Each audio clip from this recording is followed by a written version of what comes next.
Ngara numida weram Phakhiba panam pawsi digi maruoiba paw khara khangatsaraga miyamda khudo tomjage Manipurgi irang manungda chingda paksana popi tharakleba ase taranila phomthokte XCM Biden Churachandpurdagi miyoi anilupa kuro Nepal hembagi drug konuna Assamda fare Kumja lising aniga sumna kungahumdagi me ahum thaudok matung laingangna chatharamba war on drugs campaign gi thabak hanthakibadagi Kangpopi amasung Urukul District anigi tainaba mafamda leiba umangi saruksing kokthokuna paksana popi thabagi thabak chathare haina Hanagi Chief Minister Nongthoma Birena nungnangba phongdoraduna chatharakliba thawng asi taranila phomthokte haire Hanagi Chief Minister Nongthoma Birena exo thadorakpa post amada matik magul leiba lamdam ama oiriba Manipur state ase ngasidi drug ki makol oirakpana nungnangba phongdoraduna state asi yamna khudong thiningai gi phibam amada laktuna Golden Triangle ama oirakle mausagi fajabana thallaba lamdam ase Ngasi poppy cultivation gi hotspot ama oiraktuna drug addiction amadi trafficking gi khongjel yangsilakpana national sigin hasing amadi khunai asida achoba singnaba ama oirakle haire asigoma phibam ama oirakle haba khanglakpaga BJP ne luchingba lengangna drug saba drug lalonba amadi poppy thaba thingnaba war on drugs campaign chathaduna masibu thingnaba akanba thabok lokhalakpaga loinana chenaba miyoising phagatpa haurakki Umang kokthokuna tharamba yamlaba popi pambi singyan thatuna manghanke campaign asina ni sagi mayokta miyamna paksana awareness pibada natana drugka mari leinaba miyoisingda akiba amadi mipaiba poan ki haire laibak thibade kumjali sing aniga supna kungahomdagi me ahum thaudok hek tholakpadagi waro on drugs campaign gi thabak lepkhibadagi masigi khudongchaba lauraga chinggi tungan ba mafam singda amu hana paksana popi pambi thabagi thabak chatharakle Kangpopi amasung Urukul District ki tainaba mafam singi umang sing maru oina Salengbong Chingphai Sangkai amasung Yonglengdagi handak inongnong na fangba photography singda hariba mafam sing asida paksana popi thade haiba khangbangamle phibam asida khudakta popi thabagi thabak sing thingnaba akanba thabak lokhapa mathau tai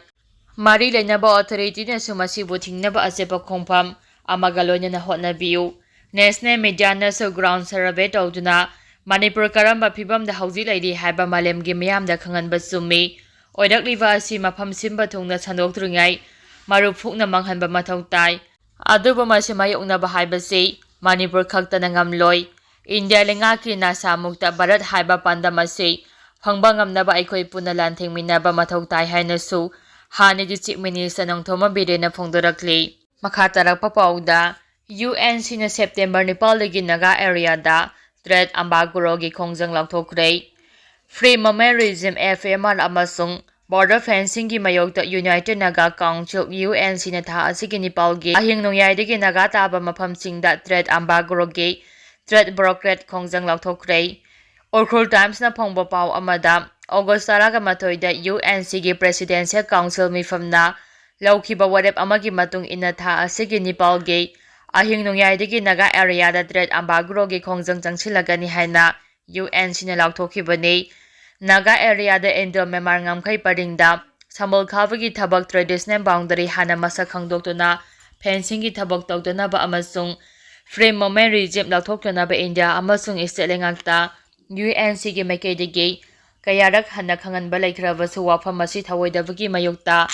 Threat Ambagurogi khongjang asi changsinaba phirep laurakpani haire FMR na border ki nakal animakta kilometer taragataru athingba leitana chathok chasin tawduna Naga amasung atai indigenous community singi marakta matam kayagi mamangdagi mari ama semduna lakhibane adubu FMR lathokibana Naga community singi ichil inaw marakta tokhai tahalle amaramda traditional boundary khangdana Naga area da border fencing tawbikano haiba wafam lengakna thawoidaba yaningde haire pawasina makha taraduna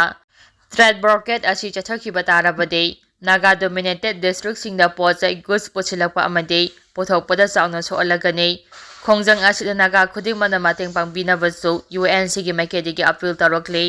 makha tarakpa pawda PDF na Phakhiba Maring ama tamthina yeiraga thadorakle PDF Barama gi kadarasina Phakhiba Maring miyoi ama tamthina yeiraga thadorakle press na phangba pawgi rikhul amagi matung inna PDF Brahma singi khutta siningsitte hingauraba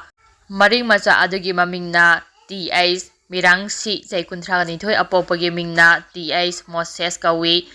Tengnoupal District ki More Police na konba Sotong Village dagi ni haide ma haukiba numit ni humni asi mafam khangdana mangkre haina thina duna lakpane aduba ngasi PDF ki larmi singna ihing na hingtana miyoi aduba mahaki imung manunggi miyoi singda sinarambani haina so pawa sina makhatare mahapu tamthina puropagi maram haujumaki di khangba ngamdre makhatarappa pauda Prime Minister September 16 da soidana laktawre mi lising talaga mga famnaba kangla manunggi lampak semgatle Churachandpurdana mi lising mapalgi semgatle Prime Minister Narendra Modi thasigi taraga humdoida lakani habagi thajaba leibaga loinana Manipurda laktringaigi mangoinana National Highway maru oina Imphal Dimapur lambe Free movement lauthopaga loinana suspension of operation su sangdopagi wafam hana lauthoklaba yai haibagi thajabasi leide official oina confirm tawdrabasu yamna thajaba yaba paugi likhul amana phongdorapagi matung inna Prime Minister Narendra Modi September 16 da Manipurda laklagani Prime Minister ki khongjat aji pung kharagi oiraba yai Prime Minister na Mizoram da hana chatlabatungda Mizoram ki konung Aizol dagi Churachandpur da helicopter da thunglagani amadi mafamduda miyamgi oiba mifamda saruk yaramlaga Imphal da amuk laktuna Kangla manunggi lampakta miyamgi tharomda saruk yaduna wa ngangani haire tonga ba paugi likhulsingna hai Prime Minister Narendra Modi September 16 da Mizoram da hana thunglabaga loinana mafam aduna nauna saba library sairang railway project sangagani mafam aduna pangthokpa tharam loiraba tungda Aizol dagi Manipur da chatkani adum oinama haujik phawbagi oinadi chap chaba Prime Minister gi khongjaki itinerary phangba leitri haire makhatarappa pauda illegal immigrants thingnaba NRC khudakta janahangadabani illegal oiba kuki khulsing mutthatkadabani FNCC illegal immigrants gi threat asi yamna chekshina lauduna thabok paikhanaba amasung state asina National Disasters of Citizens NRC atuba matamda mapum phana sanahanaba illegal oiba kuki khulsing muthapaga loinana illegal immigrants panthaba dawduna masagi maramda halankhigadabanei dimansing asi thabakta ontholaktabadagi changchilapa khongjangsingbagi tholakpa afafada khudimak government na pugadabani haina Police Naga Coordination Committee FNCC Manipurna phongdorakle FNCC gi media selna press thadorakpa seol amada Englishing majama pahumdragani thoida India gi state taragama gi manungda State ama oirakiba Manipurda Kuki illegal immigrants amasung refugees singna demography semdok sadokpa amasung expose tawduna conflict kaya thoanduna lakle Kuki Naga conflict lising amasama pamaudraga humdoi lising amasama pamaudraga nipalgi Kuki paite conflict lising amasama pamaudraga taret amasung haujik thokliba Kuki maite conflict asi Kuki politicians sing amasung makhoigi militant group singna sponsor tawduna demography engineers singi khuthangda Kuki identity ge makhada apikpa phurup singbu namduna lauchinduna Manipur gi yelaumi singi mawng matau thugadina makhoigi common oiba wafam ama phangnaba hotnabani haibasi mayek sengna takle haide